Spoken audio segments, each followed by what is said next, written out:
Well, good morning, you no good, worthless heathens. I really gotta, I really gotta do some Bible stories for children this morning because I done some things to Penny last night that would have been illegal in 48 goddamn states. So I need to ask God to forgive me. And we're on the story of Samson and the Philistines.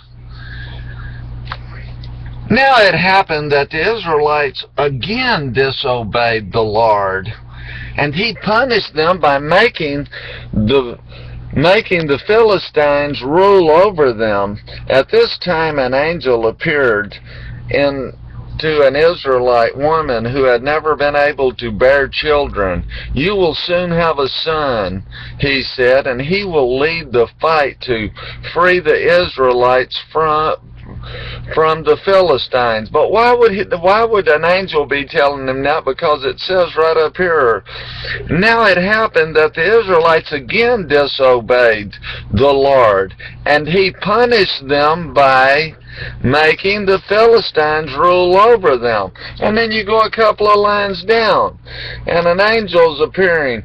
"At this time an angel appeared to the Israelite woman who had never been able to bear children.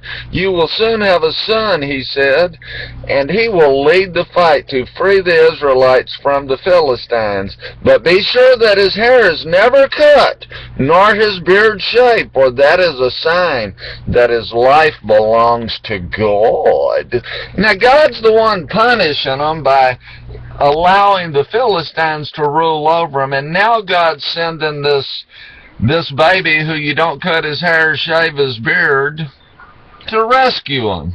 What kind of goddamn intelligent fucking human being could read this ignoramus fucking shit and not see how fucking stupid it is? The boy was born, and he was named Samson. Samson was a huge and powerful man. I guess he was just born a grown man. As brave as he was strong, once when a young lion threatened him, Samson ripped the animal to pieces with his bare hands. Sometimes later, he passed the dead body of the lion and saw bees buzzing around it. He reached inside the body, took the honey, and ate it all the way home. Samson was always fighting with the Philistines. One time a Philistine cheated Samson and made him angry, so Samson went out and caught 300 foxes. He tied their tails together, 2 foxes at a time, attached a burning torch to each pair of animals. What kind of brutal fucking shit is that? The foxes ran through the fields of the Philistines, burning all their crops. Furious, the Philistines sent their soldiers to the Israelites. "Where is Samson?" they asked. The Israelites went to a cave where they knew Samson was hiding. "I thought he was so motherfucking bad. What's he hiding for, the fucking bitch?" "You are making trouble for us," they said. "We are going to tie you up and give you to the Philistines." When the Philistines saw Samson all tied up, they shouted with joy, but the Lord sent a great burst of strength to Samson. He tore off the ropes that bound him and picked up the jawbone of an ass from the ground. With that for a weapon, he killed 1,000 Philistines.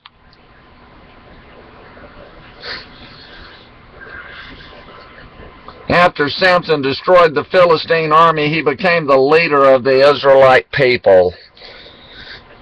Samson led the Israelites for 20 years. The Philistines made many plans to kill him, but never caught him because his coward ass was hiding in caves like the terrorists that y'all say America's looking for over in the desert.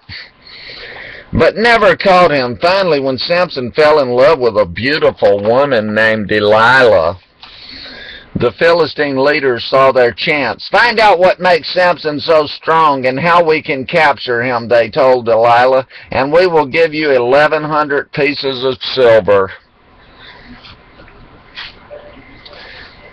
At any rate, they go on and on. He lies to her, tells her, and then she finally tells her what. God damn it! Who can even read this ridiculous fucking bullshit? And what did the foxes do to deserve to be torched on fire for Samson's goddamn pleasure? And it said at the beginning of that fucking chapter that God's the one put the Philistines over the Israelites. And then 2 goddamn lines down, he's going to have Samson born. And he's going to come in and kill all these Philistines and free the Israelites again.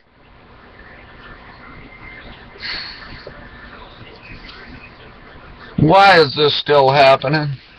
Why are people in 2015 still piling their fat asses up in these churches, pretending that they believe in some goddamn God? Yeah, I'm like fucking David Silverman. These motherfuckers go pile their fat asses up in these churches and they don't believe for a fucking moment in any fucking God. Are they really that fucking stupid? There ain't nobody that fucking stupid! Except for Carl Llewellyn. The preachers, all they are is cons taking advantage of the weak-minded, gullible, and broken-hearted. They don't believe that shit no more than I do.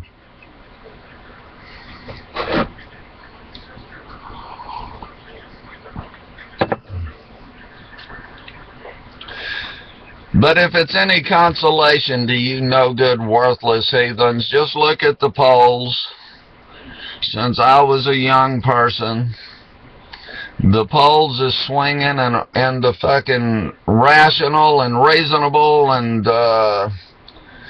logical people's fucking favor. Things will get better.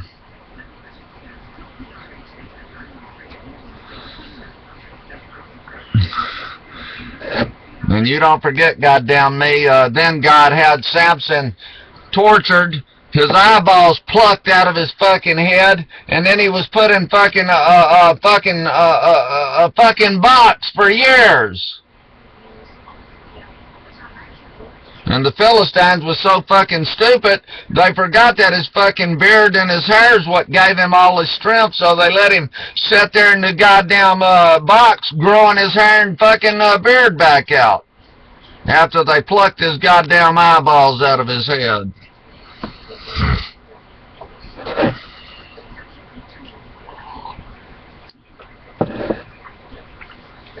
And he reaches in the dead fucking carcass of the fucking lion and takes out the honey that the bees put in there. Doesn't that fucking sound wonderful? And ate it all the way home. God damn. Makes me want to just run my goddamn head into the wall.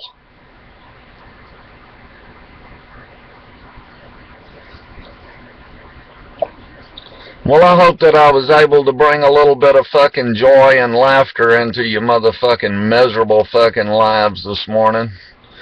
Take care of yourselves and take care of each other, and see if you can find some honey in the carcass of a dead goddamn lion that's been laying around for a couple of months, and see if there's any honey in there and bees buzzing around. Be chilly, just don't freeze.